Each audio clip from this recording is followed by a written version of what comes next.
So I ended up getting a few more controls out of it. I ended up working with on May 28th. That was ended up being my birthday. I chose not to go out on a patrol. I'm thankful that I didn't. That was a movement to contact patrol. Basically, we had 2 sniper teams set out. It was 1 and 3. They were sent up. We had JFOs in both, and we sent a patrol out to draw out enemy contact, pretty much.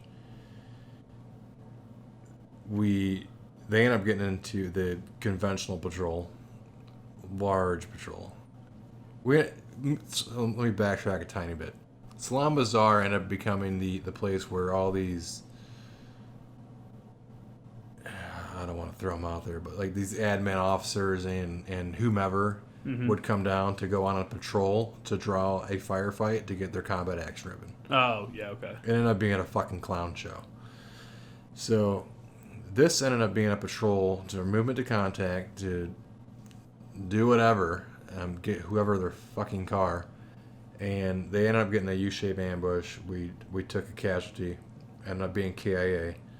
And we had, there was no signs of pattern of life for the entire morning. So I had a PKM position. There's 2 military-age males shooting from a PKM position. I dropped a GBU-54.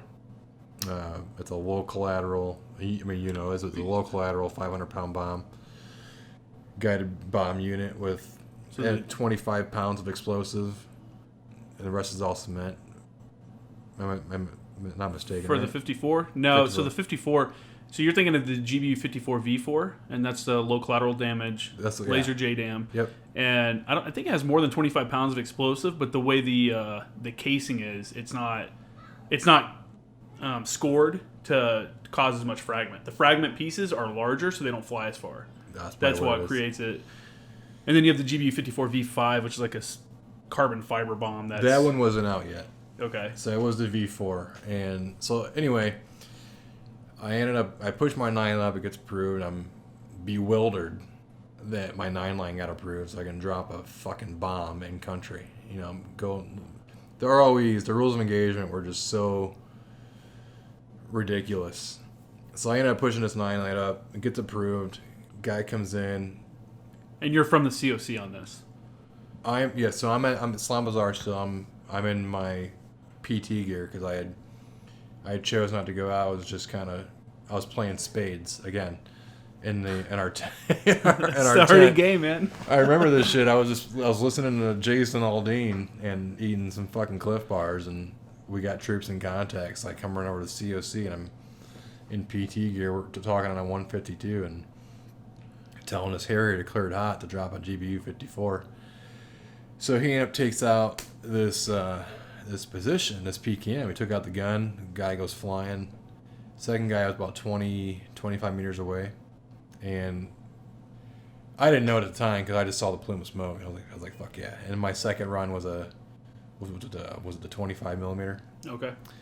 And air officer changed it to a second GBU-54 because the guy ran into a Twinkie, the compound. The compounds look like Twinkies from the sky, so we refer to them as Twinkies. Yeah.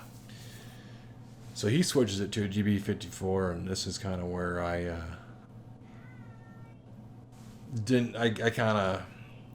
throw it out there now because it is what it is. But I had broken comms, and I thought he was coming in with a gun run. So when he came in on the final attack heading, I gave him the cleared hot, expecting a gun, and he dropped the second GBU-54.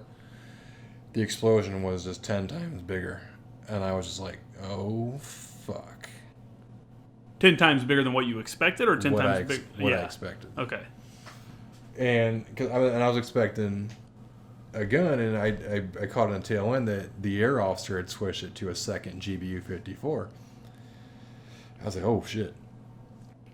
So ended up being it took that guy out and more. There was some collateral damage there, but that was the first combat drop, and it sucked that it ended up having collateral damage attached to it. But we had we had just lost a Marine, and it was. It's I don't know I don't know. Yeah, I mean, you don't have to explain it, man. It was hard at the time, kind of seeing some of the collateral damage because they ended up coming to the patrol base, but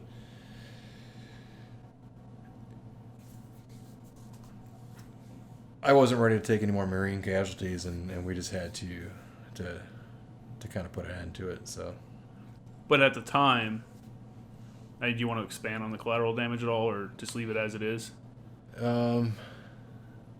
We sent one of the mounted patrols out to, I think it was one of the cap platoons, to kind of assess and get a BDA, and there was women and children involved. I don't really give a shit about any males, especially military age males in there, but there was some women and children that were involved, and that kind of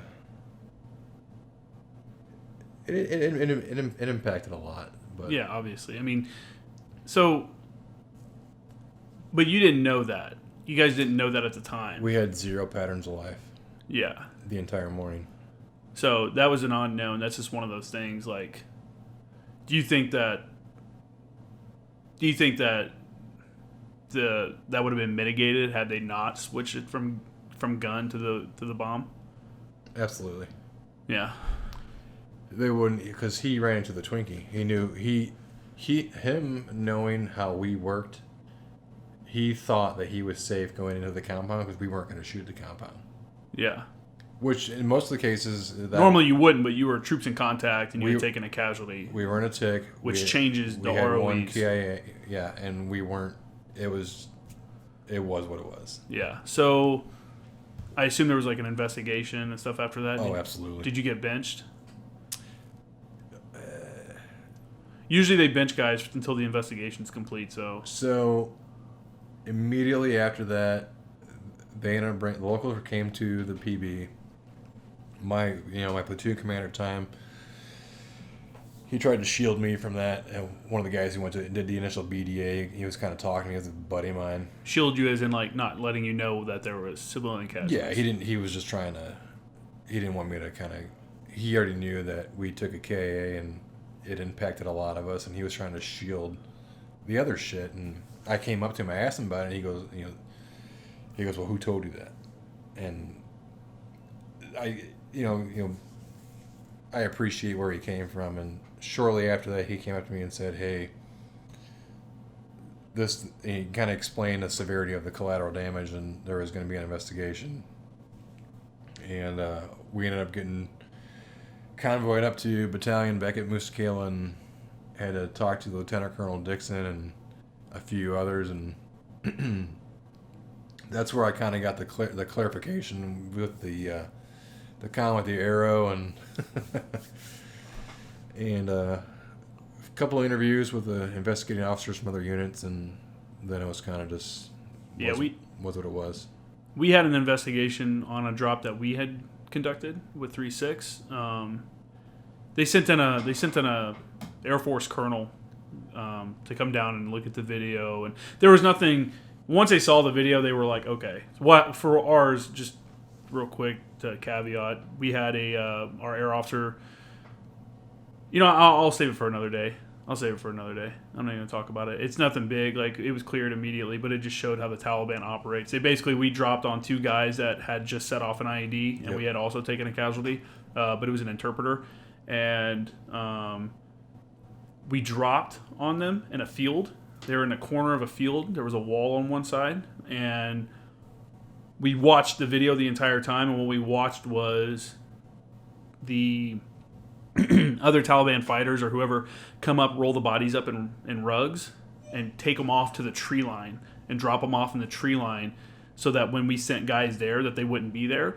And then somehow they came out with a little girl that had injuries. And we had video. We had 2 aircraft with video sensors on this area the entire time. So we knew there was no little girl there.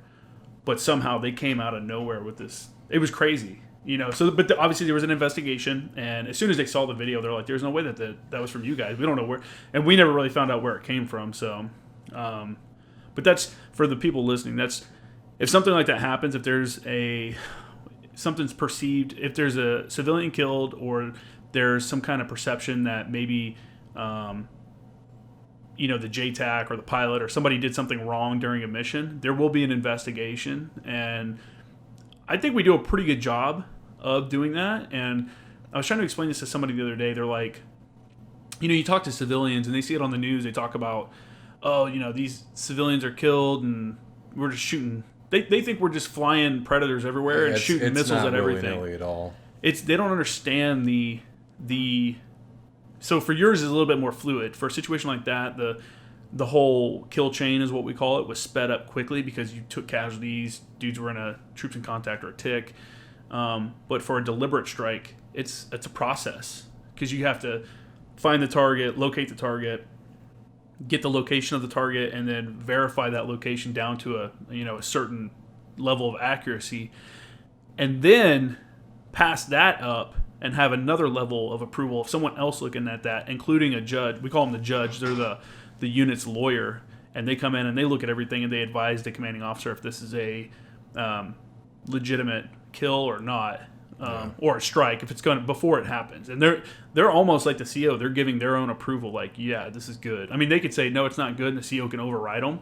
But now they're going against the guidance of their legal counsel. But this whole thing was through a Type 2 with a JFO. So my JFO was in that sniper team observing, and he ended up correlating that Harrier onto the target, and I just gave the cleared hot. Like, I put up the 9 line, I give the cleared hot. That's your standard Type 2 with JFO. That's awesome, actually. Well, not the civilian casualties, but the utilization workflow. Of the workflow, because a lot of times we teach guys to be JFOs, but in country they never actually get to do a lot of JFO work unless their JTAC is a cool dude and they like make sure to. Which was the case here. Try to hook them out. Oh yeah, you're a cool guy. So, we got investigated. I got investigated. Well, we got investigated. I ended up getting. They wouldn't let me go out on patrols anymore. We ended up getting. I went on a few patrols after that, and it was getting too kinetic, and I guess being an asset to the battalion, they didn't want me to step in an IED or get shot. Yeah. So I ended up getting restricted to. I won't even say restricted. They wanted me to keep me in the COC. Yeah, because you can control all the airspace in the AO rather than just a piece that you're currently working in. And they moved me from a primitive PB like Salam Bazaar over to Shergazi at that point, and that's where I was back with Weapons Company, like the headquarters part of Weapons Company.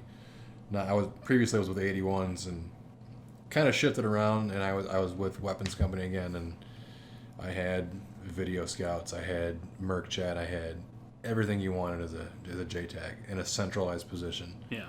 And that's where I had more control throughout the deployment, but it was I had a couple more. I had an A10 control. Nice. On a tree line, and then I ended up passing a control to a FAC A. Oh, okay. For another. What a nice guy, giving the control over to the aircraft. Dude, we had guys that were planting IEDs in one of the routes, and I couldn't do it on my side, and he was. He had better essay. I can tell he had kind of better situational awareness of what's going on. Yeah. So I just passed control to him, and we ended up running Gal 12 through one of the dudes, and we had to go.